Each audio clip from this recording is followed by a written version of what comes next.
আসসালামু আলাইকুম।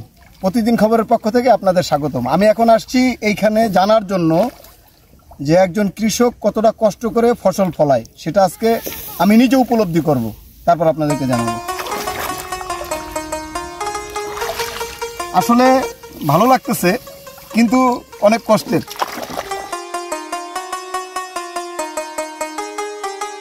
এই ধান লাগাইতে আসছি আজকে সরাসরি মাঠে কৃষকের কষ্ট ভাগ করে নেওয়ার জন্য।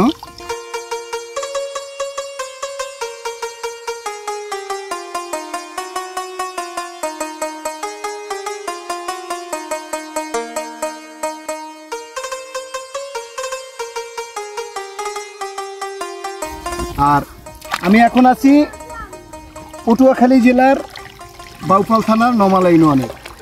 আর এখানে কিন্তু এসেই দেখলাম অনেক পানি। আমি ভাবলাম যে পানির ভেতরে আপনাদের সাথে একটা ভিডিও শেয়ার করি, আর পাশাপাশি একটা অভিজ্ঞতাও হইল যে একজন কৃষক কতটা কষ্ট করে ফসল ফলায়, সেটা আজকে আপনাদেরকেও দেখাবো এবং আমি নিজেও উপলব্ধি করব।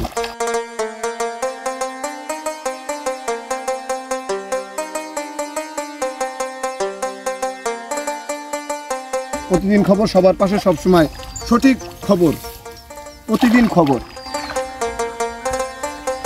এখানে কিন্তু অনেক পানি ছিল, গতকালকেও কিন্তু অনেক পানি ছিল, আজকে একটু পানি কম, সেই জন্যই আসছি। গতকালকে আসছিলাম, আসার পরে দেখলাম যে এইখানে যেই পরিমাণ পানি, তাতে আমার হাতে হবে না যে এইখানে আমি এই ধানগুলো লাগাইতে পারবো। এই জন্যই কিন্তু আজকে আসে। এই যে দেখেন, পানির চাপে কিন্তু রোয়া অলরেডি উঠেই গেছে আমার।